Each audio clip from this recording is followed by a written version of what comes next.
the film is technically silent film, which most Japanese films were until about 1931.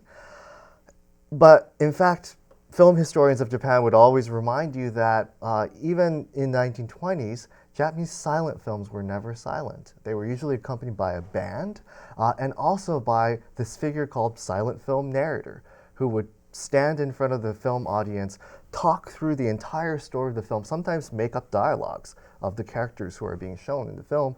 And so when the film Tokyo March was released the same year when Onchi's woodblock print was shown, it would have began with an introductory moment, a prologue, where the narrator would have sang the song Tokyo March, produced by Victor and recorded.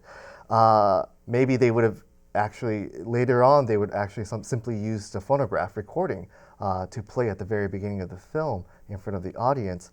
And so what I'm trying to depict is this, again, a web of media, recorded music, film, and so what Onchi is doing with his woodblock print, and that would have been understandable to his audience back then, was that he's not just showing a quaint Western film.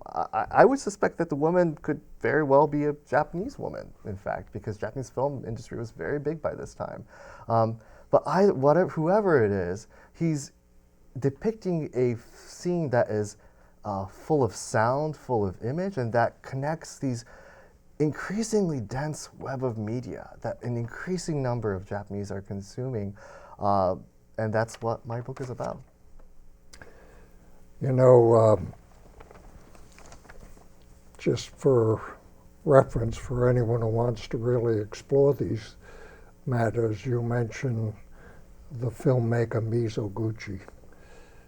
Many people would say he was the greatest, or one of the greatest, of Japanese filmmakers. He's regarded up there in the Trinity with Mizoguchi, Ozu, Kurasawa.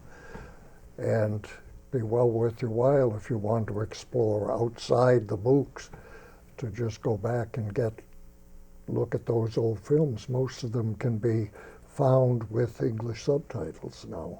Absolutely.